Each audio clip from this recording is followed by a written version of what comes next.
Bonjour à tous et bienvenue sur Mosaïque Cristal. Plongeons dans l'univers carcéral aujourd'hui, d'abord devant la maison d'arrêt de Sarreguemines où les surveillants pénitentiaires manifestent leur ras-le-bol.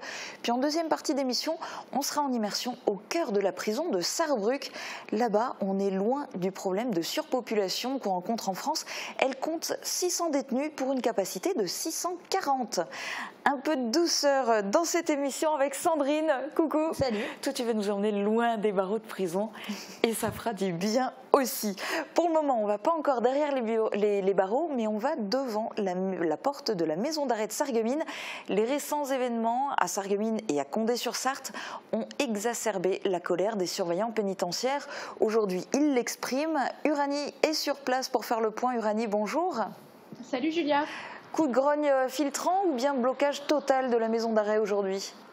Alors pas de blocage total, les surveillants pénitentiaires qui sont sur place en fait filtrent, mais alors très légèrement les entrées et les sorties de la maison d'arrêt.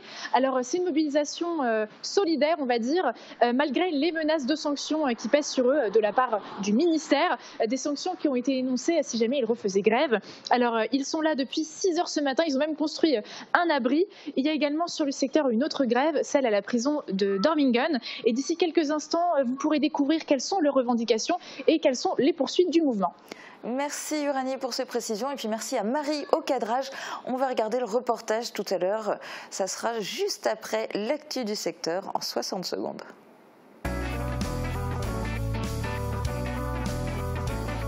Un gagnant toutes les semaines, toute l'année, c'est chez Best, votre centre commercial à Paris-Bersvillers.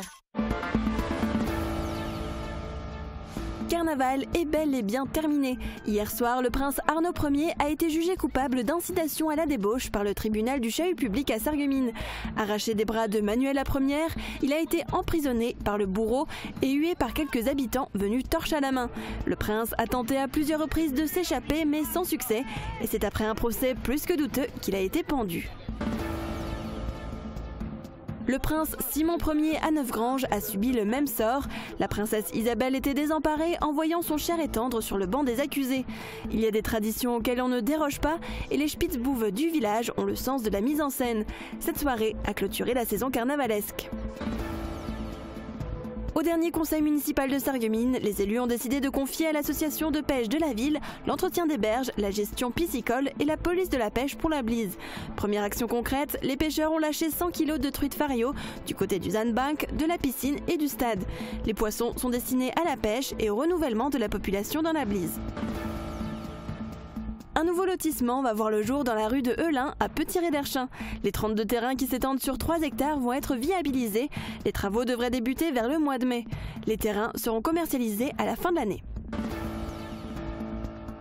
Sur le pont de Steinbach, on n'y danse pas, mais on y travaille. Plus précisément, on y démantèle des canalisations. Des travaux réalisés par l'entreprise Maeva Terrassement d'Ambach, qui nécessitent de couper la circulation pour des raisons de sécurité. Une déviation a été mise en place pour les automobilistes souhaitant emprunter ce petit tronçon de route. Les travaux dureront jusqu'au 15 mars.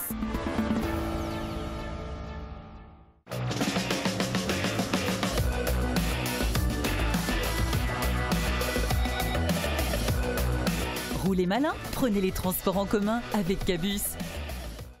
Et côté météo, voici les prévisions pour demain. Avec le Crédit Mutuel, partenaire des grands événements sportifs.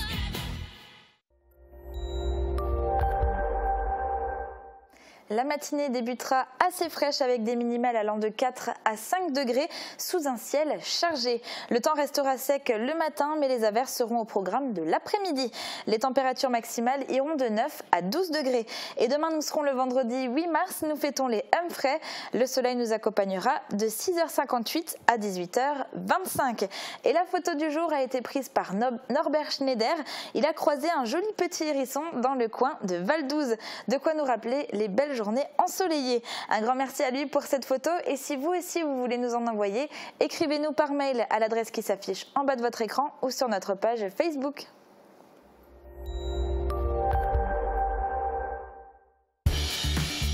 Je dois mon esprit d'ouverture à d'ingénieux créateurs. Fermap, des fenêtres étudiées pour vous. On retourne à la maison d'arrêt de Sarreguemines où les surveillants pénitentiaires ne lâchent pas l'affaire. Quelles sont leurs conditions de travail? Quels sont les changements qu'ils espèrent? Uranie Tozic et Marie Luf nous expliquent cette mobilisation. Insécurité, manque de moyens et de personnel, les conditions de travail des surveillants pénitentiaires sont difficiles alors qu'ils doivent effectuer de plus en plus de missions au quotidien. Aujourd'hui encore, ils se mobilisent. Leurs revendications, elles, restent inchangées. Moi, je suis rentré en 1990 et depuis, on répète 1000 fois la même chose. On a des problèmes de sécurité, d'effectifs, de matériel. Malheureusement, ça n'avance pas. Vous voyez bien, encore des collègues qui se sont fait agresser comme l'année dernière. On est là pour les mêmes raisons. Depuis le début de l'année, en France, on comptabilise déjà 70 agressions sur du personnel. Ici, à Sarreguemines, pour 71 places, 110 détenus sont incarcérés, dont plusieurs issus du CHS. La population carcérale n'est donc plus la même aujourd'hui. On n'est pas formé, on gère avec la formation initiale qu'on a eue en fonction de notre entrée dans l'administration. Et puis après, il y a normalement une formation qui devrait être plus ou moins suivie sur le reste de la carrière. Mais malheureusement, comme on n'a pas d'effectifs, les gars ils sont rappelés déjà sur leur jour de repos pour assurer le service aux étages. Donc on ne peut pas être à l'étage et faire la formation continue. C'est pourquoi les surveillants demandent un matériel plus moderne ainsi qu'une augmentation d'effectifs. Ils souhaitent également une plus grande reconnaissance de leur travail et un meilleur salaire. De quoi attirer les jeunes lors des recrutements. Cette première journée de mobilisation ne sera pas la dernière et cette fois-ci, les surveillants pénitentiaires entendent bien faire durer le mouvement. On est maintenant en liaison en direct avec un surveillant pénitentiaire de la maison d'arrêt de Sarreguemines. Thomas Juncker, bonjour. Bonjour. L'administration pénitentiaire et le ministère ont annoncé des sanctions en cas de reprise de la grève. Alors quelles peuvent être ces sanctions et pourquoi vous exposez à de tels risques? Alors les sanctions, ça peut être des retraits de salaire, on appelle ça les 30e chez nous. Donc pourquoi s'exposer à ce risque-là? Tout simplement parce que nous on parle de nos vies là, donc je pense que nos vies n'ont pas de prix. Donc ces 30e au final, on veut améliorer nos conditions de travail et ces 30e-là ne nous feront pas peur. Alors, il y a déjà eu plusieurs manifestations. Un protocole a été signé en 2018. On en est où avec ce protocole? Alors déjà ce protocole de 2018, il était insuffisant pour nous. C'est une autre organisation syndicale qui était majoritaire à l'époque qui l'a signé. Donc on le trouvait déjà totalement insuffisant. Et par rapport à ça, il n'y a pas grand-chose qu'à avancer. Donc on a même l'impression que c'est pire que l'année dernière. Donc on en est au même point, on a les mêmes revendications. On redémarre avec des organisations syndicales qui sont motivées. Donc nous, on reprend ces revendications-là. Alors côté sécurité, qu'est-ce que vous réclamez? Est-ce qu'il faut qu'il y ait des fouilles systématiques? Est-ce qu'il faut qu'il y ait plus de personnel? Est-ce que vous manquez de formation? Oh, il y a un peu de tout ça. Les fouilles systématiques, bien sûr, qu'on veut les retrouver. Au jour d'aujourd'hui, ces fouilles-là qui ont été abandonnées, ça permet de faire rentrer beaucoup de choses dans les établissements. On a l'impression d'être des passoires. Nous, ça ne nous convient pas. On n'est pas en sécurité sur les coursives. On le voit encore avec ce qui s'est passé à Condé-sur-Sarthe. Sur le reste, vous pouvez me répéter la question? Est-ce que vous manquez aussi de formation, par exemple, et est-ce que plus de personnel, ça serait la solution? Bien sûr, le personnel, il en faut. On a du mal à recruter aujourd'hui. Sur les derniers concours, il n'y a que 20% qui se sont présentés au concours. Sur les coursives, on a besoin de monde, clairement. On a besoin de gens formés. Les formations aujourd'hui, on n'a pas le temps de les faire. Il y en a qui sont disponibles, mais on ne peut pas les faire. On est sur les coursives parce qu'on est en manque d'effectifs, on fait des heures supplémentaires. Donc pour faire des formations, il faut avoir des collègues qui sont là pour nous à l'intérieur quand on fait ces formations. Ces derniers mois ont été marqués par de nombreux mouvements. En dehors du vôtre, il y a eu les gilets jaunes, il y a eu les stylos rouges. Est-ce que vous pensez que la population va être sensible à votre mobilisation aujourd'hui? Écoutez, on l'espère. En tout cas, ce qu'on espère, c'est que la ministre soit sensible à nos revendications. Après, on sait très bien que la prison, c'est quelque chose, il y a un peu l'omerta. Les gens ne veulent pas forcément toujours savoir ce qui se passe à l'intérieur. On est bien content qu'on garde les gens qui ont fait des bêtises à l'extérieur et qu'on les empêche d'en refaire en attendant. Maintenant, l'important pour nous, c'est que la ministre réponde à nos revendications, que la population soit avec nous, tant mieux. Après, effectivement, c'est vrai qu'en ce moment, il y a beaucoup de choses. Mais encore une fois, l'important, c'est le ministère. C'est qu'eux nous entendent et ça fait 1 an qu'on donne des signaux, qu'on explique que ça ne va plus. maintenant il est temps d'être écouté. Hein. Merci Thomas Juncker d'avoir été en direct sur Mosaïque Cristal. Nos téléspectateurs, en tout cas, vous ont écouté. On va parler maintenant de fuite, alors pas en prison, mais dans le grand bassin. La vidange de la piscine de Rohrbach, initialement prévue pour 1 semaine, a duré plus longtemps. Lors de ce grand nettoyage, un contrôle a été effectué. Résultat, les joints doivent être refaits car des micro-fuites ont été décelées. Reportage de Laurie Couteau. Selon vous, quel est le comble pour une piscine? Eh bien d'avoir des micro-fuites. Les bassins du centre aquatique de Rohrbach-les-Bitches ont été vidangés il y a 2 semaines. Cette opération devait durer 1 semaine. Cependant, des micro-fuites ont été observées au niveau des joints du grand bassin durant le contrôle technique. Ce problème d'étanchéité est dû à une usure normale des joints au fil des années. Un grand nombre de séances de natation ont été déplacées à la piscine de beach. Seule la pataugeoire, le petit bassin et l'espace bien-être sont donc ouverts cette semaine aux horaires habituels. Pas de grosses fuites, hein. De petites fuites, oui, c'est pour ça, enfin de petites. Allez, comme un robinet qui goutte. Et pour éviter d'aller plus loin, on a préféré prendre les devants. On a demandé à Myrtapool de venir vérifier. Et avec notre service technique, on a remplacé tous les joints au niveau de la piscine. Voilà. C'est pour qu'il n'y ait pas d'autres problèmes par la suite. Et éviter de nouveau à la population une gêne, de nouveau fermer pendant 8 jours, revider le bassin, c'est un coût chaque fois. Donc on a essayé de faire tout ça en même temps, en une seule fois. Les scolaires ont également été impactés par cette fermeture. Ils ont dû se rabattre sur d'autres activités sportives. Il y a des cours de natation qui sont donnés chaque jour, pratiquement aux écoles primaires de la communauté des communes du Pays de Bitche. Et on a le collège de Jean Zétlinger de Rohrbach qui vient ici. Voilà. Donc c'est un peu bouleversé, chamboulé un peu. Les joints sont désormais bien secs, la piscine n'est pas encore pleine. Une journée sera nécessaire pour la remplir complètement. Les filtres seront ensuite mis en route et le chlore sera ajouté. 2 jours supplémentaires seront nécessaires pour chauffer l'eau. Le grand bassin devrait être de nouveau accessible la semaine prochaine. En ce qui concerne la nuit de l'eau, elle devrait bel et bien se dérouler au centre aquatique.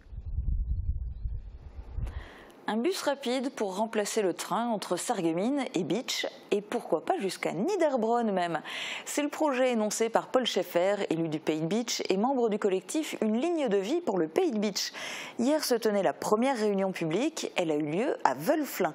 Uranie Tozic était sur place.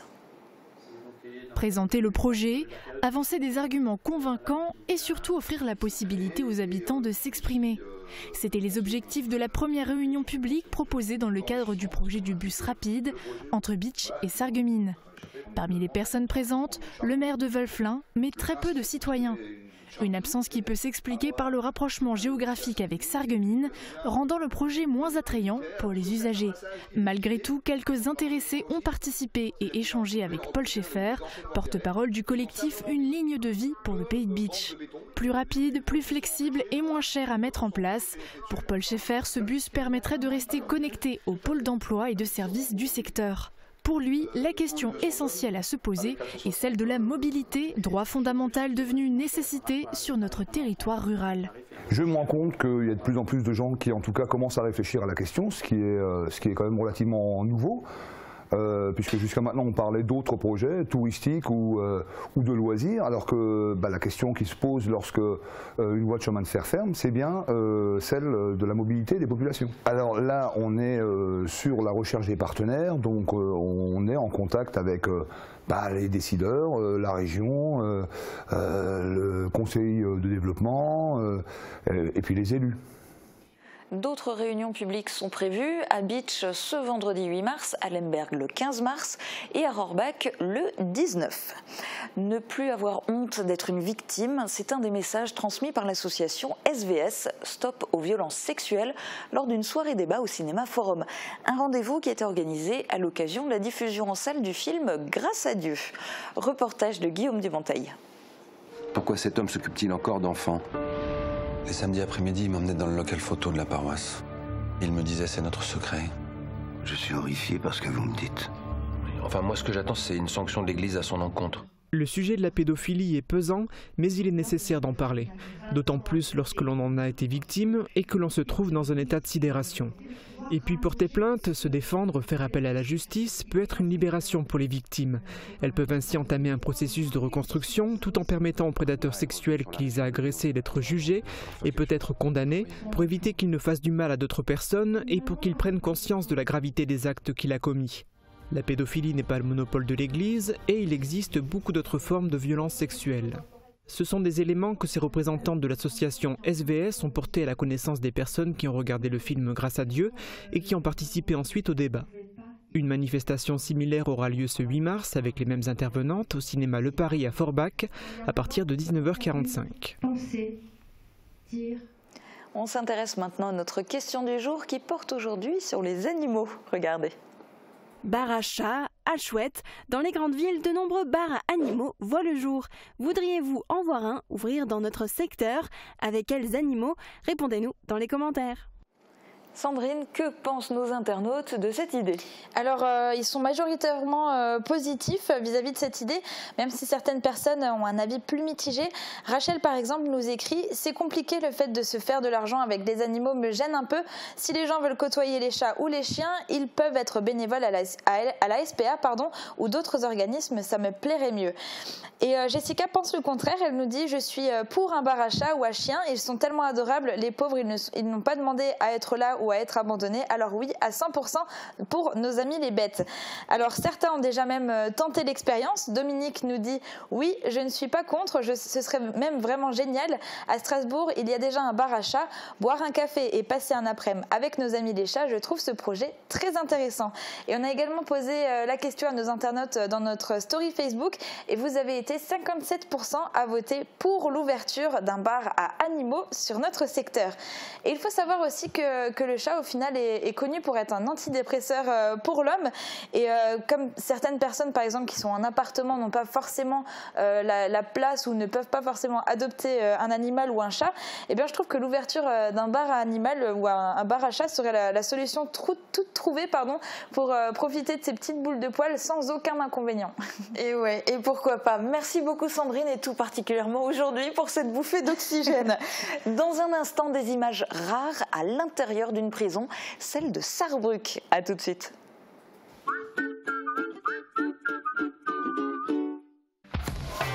L'atelier gourmand, l'étape gourmande en zone industrielle de Sarreguemines. Du pain frais toute la journée, des pâtisseries artisanales, des hamburgers maison fraîcheur garantie et tout un assortiment de pizzas et de sandwichs. Passez nous voir et pensez au drive. En ce moment, destination évasion avec le wrap Viva Mexico et le menu bacon New York. Toutes les tendances déco sont chez Pink, saison par saison et pour toutes les occasions. Votre paradis déco vous accueille sur plus de 1000 mètres carrés. Venez chez nous. En plus, le parking est gratuit à l'arrière du magasin. Pink à Sarrebruck, à côté de l'Europa Galerie.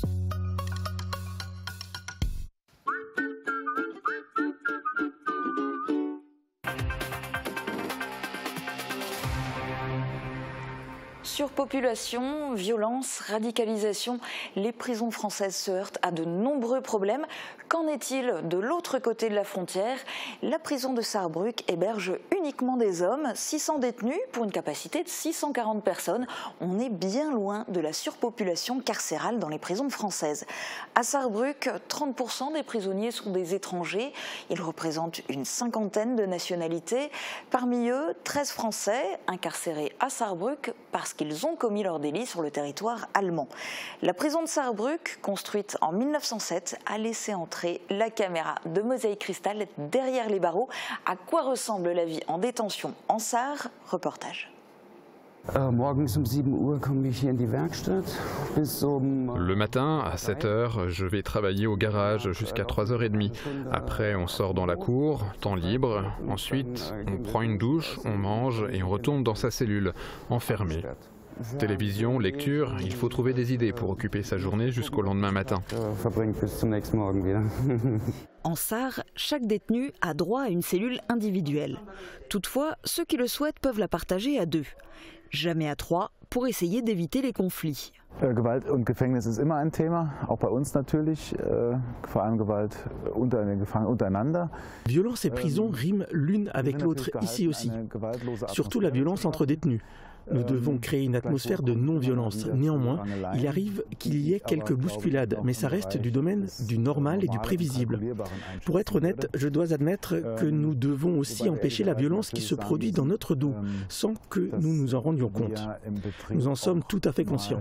Vermeiden müssen, dass Gewalt stattfindet, ohne dass wir sie mitbekommen. Das ist uns sehr bewusst. Chaque détenu perçoit 32 € par mois de l'État allemand et a la possibilité de travailler. Un abonnement mensuel à la télévision coûte 17 €. 2 fois par mois, les détenus peuvent passer commande, café, gâteaux, cigarettes. Le vendredi, un camion apporte les articles dans des boîtes. Aucun argent en espèces ne circule, tout se fait via des bons de commande. Es gibt so die Dinge des Alltages. Tragen viel zur Zufriedenheit bei. Das ist tatsächlich so, die Verpflegung sollte gut sein. Les petits plaisirs du quotidien apportent beaucoup de satisfaction. Nous avons notre propre boulangerie, notre propre boucherie. Nous pouvons aussi produire nous-mêmes cette nourriture. Les visites sont fixées par la loi, à savoir 2 heures par mois. Recevoir de bons soins médicaux et faire ses courses compte aussi. Die medizinische Versorgung muss stimmen und Einkauf. Des locaux régulièrement rénovés, la garantie d'avoir une cellule individuelle ou à 2 si les détenus le souhaitent, gymnase, terrain de sport, chapelle, cantinage, douche 4 fois par semaine ou tous les jours pour les détenus qui travaillent. Dans la prison de Saarbrück, on veille au bien-être de la personne et à ce que l'ambiance générale soit sereine avec le moins de violence possible. Notre rôle est d'assurer que la privation de liberté ne rende pas un individu plus mauvais. C'est pour ça que sa vie en détention doit bien se passer. Malgré tout, il est établi qu'en Allemagne aussi, certains détenus se radicalisent en prison. On a voulu savoir quelles sont les mesures prises à Saarbrück pour lutter contre ce phénomène. Also wir haben Deradikalisierungsprogramme. Das heißt, wir haben im Moment einen externen Kooperationspartner, der in die Haft hineinkommt. Nous avons des programmes de déradicalisation, c'est-à-dire qu'une association vient sur place et agit de façon préventive. Nous n'approchons pas spécifiquement les détenus déjà radicalisés. Nous pensons qu'à l'heure actuelle, nous avons une bonne vue d'ensemble. En offrant plus de temps libre et de temps de parole, nous voulons lutter contre la frustration et la haine envers l'État que peuvent ressentir certains prisonniers. C'est un équilibre à atteindre. D'une part, mettre en place les sanctions imposées par l'État et d'autre part, créer une atmosphère qui témoigne que l'État te donne aussi une chance. Andererseits natürlich aber schon eine Atmosphäre schaffen, wo wir deutlich machen, der Staat gibt dir auch eine Chance. À condition pour les détenus d'être capables de se plier aux règles de la prison. L'ambiance est relativement détendue, on n'a pas de problème quand on n'en cherche pas. Le personnel est très gentil. D'autres critiquent le système carcéral allemand, le jugeant trop sévère, par exemple par rapport au système carcéral français. Ich denke, die Leute bekommen da mehr Freiheiten halt. Ne? Das ist sehr wichtig, dass man zum Beispiel, bei uns darf man zum Beispiel nicht in der Zelle kochen. En France, les prisonniers ont plus de liberté. Par exemple, ils ont le droit de cuisiner dans leur cellule. Or, ici, des tas de lois nous limitent. On nous apporte la nourriture, par exemple. Les visites sont aussi meilleures en France parce que vous êtes dans une pièce avec votre femme ou vos enfants, sans toutes ces caméras, sans toute cette surveillance. C'est plus intime. C'est très important pour les prisonniers avec de longues peines pour ne pas perdre l'intimité avec sa femme. Beaucoup se séparent. Peu importe de quel côté de la frontière, le temps passe plus lentement en prison. Parmi les 600 détenus de la prison de Saarbrück, 40% travaillent. Ce qui fait qu'à certains égards, le centre pénitentiaire pourrait prendre l'apparence d'un village où se succéderaient les corporations, menuiserie, serrurerie, garage automobile, imprimerie, électronique, peinture. De quoi gagner un modeste salaire et surtout structurer sa journée. Exemple au sein du garage de la prison. Au premier coup d'œil, c'est un garage comme un autre. Sauf qu'ici, les véhicules appartiennent au personnel de la prison ou à la prison elle-même, ou encore proviennent du ministère de la Justice. Prudence oblige, car n'importe quel engin est un moyen potentiel d'introduire. De la drogue, des armes, tout est possible. On ne veut soupçonner personne, mais c'est l'idée. C'est pour ça qu'il est important qu'on connaisse les propriétaires et qu'on soit sûr que rien n'a été caché dans les voitures. Ils sont 3 à travailler ici, 2 mécaniciens de formation et 1 en apprentissage. Dehors, j'ai toujours travaillé dans ce secteur. Forcément, c'est un avantage de pouvoir continuer à exercer sa profession ici. C'est pas donné à tout le monde. Donc ça fait plaisir. En plus, l'ambiance est agréable. Dans un quotidien carcéral réglé comme du papier à musique, le travail offre une opportunité de mieux rythmer sa journée, mais aussi de rester à la page.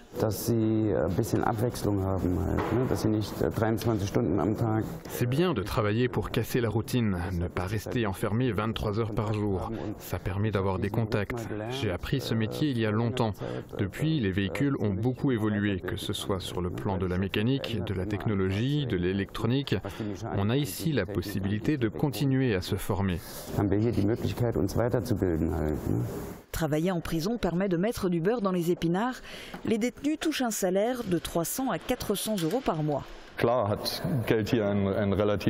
Bien sûr que l'argent a une place importante en prison. Je peux payer mes courses, acheter ce dont j'ai besoin, me faire des petits plaisirs, ma nourriture. Je peux aussi économiser pour plus tard. Il n'y a pas de vie en communauté ici. Alors, à force de rester seul, enfermé, tu finis par être de très mauvaise humeur. Le système carcéral ne veut pas que les gens se regroupent. C'est pour ça que tous les moyens sont bons pour varier les activités, le sport comme le travail. Avant de retourner dans leur cellule, les 3 détenus feront l'objet d'une fouille, afin de s'assurer qu'ils n'emportent aucun outil susceptible d'être un jour utilisé mal intentionnellement. Je ne crains pas pour ma propre sécurité. Ce sont des personnes avec qui je travaille depuis longtemps. Je ne m'attends pas à ce que quelqu'un m'attaque. C'est différent bien sûr si je me déplace dans la cour de promenade. Là, comme surveillant, il faut être un peu prudent. Au cours du tournage de ces reportages à la prison de Sarrebruck, on a eu l'occasion de rencontrer Monique Le Foulon. Voici le témoignage de l'une des rares femmes dans cet univers d'hommes. Elle est là de son propre chef et bénévolement. Parfaitement bilingue, cette Française est visiteuse de prison depuis plusieurs années. À peu près 6 ans déjà, 5 à 6 ans, oui. Et puis bon, parce que j'ai voulu faire quelque chose pour la prison, au lieu de faire autre chose. Donc je suis sous contrat en tant que bénévole, et puis je viens leur rendre visite régulièrement. Ainsi que j'ai une carte consulaire également pour leur faire les papiers, etc. quand il y a des problèmes. En principe, je viens 1 fois par semaine, mais évidemment, je ne peux pas tous les voir en 1 fois. Je les vois par groupe de 3 à 4 personnes. Ils sont très polis, en principe. Je ne peux pas dire qu'ils soient mal polis. Évidemment, comme ils ne savent jamais ce qui se passe, donc, très respectueux, je dirais. Bon, je me rappelle une fois, oui, on ne mange pas chaud le soir. Je dis, à ce moment-là, il faut faire les choses en France. Parce qu'ici, évidemment, on fait les tartines le soir. J'ai un avantage, je n'ai pas de clé, je ne suis pas officielle. Je suis un rapport entre l'extérieur et l'intérieur. Et ça, évidemment, ça leur plaît beaucoup. Ça leur donne quand même une confiance. Chez les Allemands, c'est surtout ceux qui n'ont pas de famille. Et puis, bon, évidemment, toujours les premières fois, ils ne savent pas de quoi on va parler, etc. J'essaie de les mettre à l'aise. Et puis, je dois dire que chez les Allemands, ils apprécient beaucoup. On ne peut pas parler de grand-chose, de choses et d'autres, ou ce qu'ils ont regardé à la télé. Il y en a qui sont fans de foot, alors j'essaie de me mettre à la page, parce que le foot, c'est pas tellement mon truc. Non, ça se passe bien. Et notez que visiteur ou visiteuse de prison n'est pas une exclusivité allemande, il y en a bien sûr aussi en France. On va terminer cette émission avec Jean-Luc Lotz. Il est le directeur général du groupement 3S, SAR Synergie Solidarité. À la tête de 270 salariés, il offre, et c'est exceptionnel, 550 places d'accueil à des travailleurs handicapés. C'est le résultat de son inlassable combat qui consiste à prouver qu'une personne handicapée a du potentiel et qu'on peut lui confier un véritable travail. Je vous laisse en sa compagnie. Il est interviewé en toute intimité par Francis Hoffman. Très bonne journée à tous, à bientôt. Pour vos menuiseries, demandez le conseil, le choix, la pose. Exigez la qualité, le service et l'expérience. AG Fermeture.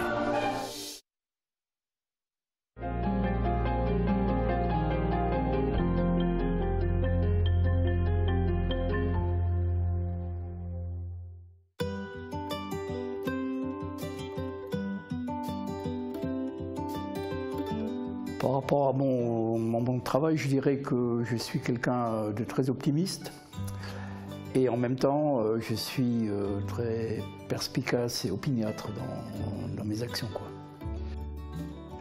Au-delà de la phrasologie, au-delà de ça, c'est une ambition qui est partagée ici au sein de la résidence, c'est que nos résidents soient heureux comme des poissons dans l'eau, quoi. Alors Jean-Luc Lotz, vous êtes aujourd'hui le directeur général d'un groupement qui emploie 270 salariés et offre 550 places d'accueil à des travailleurs handicapés. Alors vous avez réussi au fil des années à démontrer qu'une personne handicapée a un fort potentiel humain.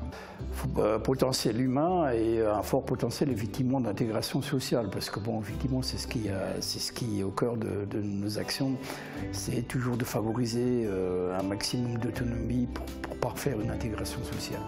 Et nous l'avons prouvé à travers le travail, notamment réalisé en ESAT, et à travers les différents modes d'hébergement que nous proposons à nos résidents. Vous me disiez avant cet entretien que vous n'aviez pas d'ambition personnelle, mais seulement de l'ambition pour les gens que vous accueillez ici. Tout à fait, tout à fait. Bon, effectivement, il n'y a pas de... Les choses sont faites au fur et à mesure des besoins, effectivement, voilà, on a répondu à cela. Mais ça n'a rien à voir avec une ambition personnelle. C'est effectivement, on va dire, les résidents, les personnes accueillies qui ont donné le tempo. À peine vous arrivez quelque part, dans un atelier ou dans une résidence, on vous interpelle de tous les côtés et vous avez toujours ce petit mot pour chacun. La question que je me pose tous les jours, c'est de savoir à quoi je travaille. Et en répondant à cela, on donne du sens à ce qu'on fait. Effectivement, on est là pour les personnes, je dirais, sinon ça n'a aucun sens, quoi. Il ne s'agit pas de faire tourner une entreprise, de faire tourner un établissement, etc. Pour le faire tourner. Il s'agit effectivement qu'ils répondent effectivement à, je me répète peut-être, mais effectivement qu'ils répondent aux besoins des personnes que nous accueillons, quoi. Alors ces personnes que vous accueillez, vous les connaissez tous par leur prénom. C'est quand même incroyable. Oui, ça s'explique en partie, et en grande partie d'ailleurs, ça s'explique du fait que c'est des personnes que j'ai vues grandir, voilà, que j'ai vu grandir pour la plupart. J'en ai déjà connu un certain nombre d'entre eux, j'ai déjà connu enfants au sein de l'hôpital psychiatrique, puisque j'ai démarré ma carrière en hôpital psychiatrique, au service des enfants notamment. Et c'est des personnes que j'ai retrouvées au sein des IME, au sein de l'ESAT, etc. Donc du coup, et puis voilà, encore une fois on se répète, mais je veux dire, ce qui donne du sens à notre travail, c'est effectivement d'être à la portée de tout un chacun. Donc proche de tout le monde. Alors je voudrais maintenant qu'on aille dans le passé découvrir comment ce jeune homme titulaire d'un BEP mécanicien monteur, donc vous avez 17 ans, et vous allez entamer une reconversion fulgurante. Alors première étape, l'école des infirmiers et tout de suite un premier emploi. Je venais du lycée d'état mixte, lycée Jean de Pange aujourd'hui, et j'ai demandé une orientation vers la cité technique pour effectivement accéder à l'apprentissage d'un métier, de pouvoir effectivement rentrer rapidement dans la vie active. Donc ce que j'ai fait, après avoir effectivement obtenu un BEP en tant que mécanicien monteur, j'ai commencé à travailler à la CESA. CESA très connue à Sarreguemines, qui n'existe plus par ailleurs, mais pendant une année, j'étais outilleur à la CESA. Donc je travaillais notamment sur un banc de fraisage. Mais rapidement, je me suis rendu compte que ça ne répondait pas totalement à mes aspirations et que je ne me voyais pas effectivement continuer toute ma vie ainsi. Donc effectivement, j'ai passé le concours d'entrée à l'école d'infirmiers du CHS à l'époque. Et donc j'ai entamé dans la foulée, j'ai fait ma formation d'infirmier psychiatrique. Métier que j'ai exercé pendant une dizaine d'années. C'est là que vous découvrez en fait votre voie. C'est quoi qui a provoqué le déclic? Alors ce qui a provoqué le déclic, c'est qu'il y avait beaucoup de choses à faire en matière d'accompagnement, en matière de prise en charge des enfants. À l'époque, effectivement, au sein du CHS de Sarreguemines, il y avait un grand service d'enfants, il y avait plus de 150 enfants répartis dans 3 services. Et l'hôpital ne répondait que partiellement aux besoins de ces enfants, puisqu'ils étaient considérés comme étant des patients et non pas des personnes à part entière, quoi. Et c'est ce qui m'a donné envie, et bon, avec d'autres d'ailleurs, je n'étais pas seul, hein, ce qui m'a donné envie effectivement de nous former et de proposer effectivement une prise en charge beaucoup plus large et plus adaptée aux besoins de ces enfants. Ce qui fait qu'effectivement, à partir du CHS, j'ai débuté une formation d'éducateur spécialisé. Là, encore une fois, concours d'entrée à l'IRTS, formation de 3 années pour être éducateur. Voilà. Mais vous n'arrêtez pas là. Et vous faites dans la foulée le concours d'entrée à l'école des hautes études. Hein. C'est ça, en santé publique. Oui, de hautes études en santé publique, et vous devenez un directeur CAFDES. Alors, c'est quoi ça? Un directeur CAFDES, c'est un directeur, c'est un CAFDES comme certificat d'aptitude aux fonctions de directeur d'établissement médico-social, quoi, ou d'établissement social. Oui, c'est effectivement un peu le Graal hein, en matière de direction, puisque effectivement c'est aujourd'hui quelque chose qui est obligatoire, qui n'était pas encore à l'époque. Mais aujourd'hui, pour entrer en fonction de direction, c'est une obligation d'avoir effectivement ce niveau d'études qui correspond à un niveau 1 au niveau de l'université. Mais j'ai fait cette formation-là après avoir exercé quand même pendant 12 ans métier d'éducateur spécialisé en protection judiciaire de la jeunesse. Donc vous aviez une solide expérience. En 1991, vous devenez directeur du CAT. Alors un CAT, vous le dites, vivotant, et vous allez y insuffler une véritable dynamique de développement. Tout à fait. L'établissement en 91, le CAT avait 10 ans d'existence. J'étais le 5e directeur, donc effectivement il y a eu un turnover assez important. Voilà. Et un établissement qui n'avait pas réellement trouvé sa vocation et son développement. Pour moi, c'était un véritable challenge que j'ai relevé avec beaucoup de plaisir, avec beaucoup d'entrain. J'ai eu la chance d'avoir des équipes qui ont suivi. Et très rapidement, effectivement, l'établissement s'est développé, autant sur un plan humain, social, que sur un plan économique. Pour aujourd'hui, effectivement, arriver à une capacité d'accueil de plus de 150 travailleurs handicapés. Et avec un développement économique qui prouve, et c'est là je peux le dire, une de mes fiertés, quoi. C'est qu'effectivement on a pu prouver effectivement que le travail des personnes handicapées était un véritable potentiel et que ce n'est pas, voilà, que c'était pas rêver que de vouloir effectivement insérer économiquement les personnes handicapées. Vous avez démarché de nombreuses entreprises, hein, parce que l'idée c'était de fournir un travail à ces travailleurs handicapés, et pour cela il fallait donc trouver des clients. Donc il fallait démarcher ces entreprises. Ça a été difficile? Ça n'a pas été difficile parce qu'effectivement, on a rencontré effectivement des gens souvent très intéressants et très intéressés. Je peux rappeler une anecdote, c'est que la première conférence de presse concernant l'implantation de la Smart à Sarreguemines s'est tenue à l'ESAT de Sarreguemines, hein, dans les locaux de l'ESAT. Donc effectivement, ce qui voulait dire qu'effectivement déjà à l'époque on avait pris contact avec les futurs investisseurs de la Smart et qui étaient tous présents à cette conférence de presse et voilà. Et par la suite effectivement on a pu aussi développer une relation économique avec eux. Alors en 2009 plutôt, le groupement médico-social est créé, hein, le groupement des 3S. 120 entreprises, je veux dire, sont clientes aujourd'hui de ce groupement. Et vous me disiez, un client ne doit pas savoir qu'il travaille avec un ESAT. Pourquoi cela? L'idéal, effectivement, ce serait effectivement que le client, parce que c'est effectivement, et je me répète encore une fois, c'est qu'on a fait la preuve que le travail des personnes handicapées est un travail de qualité.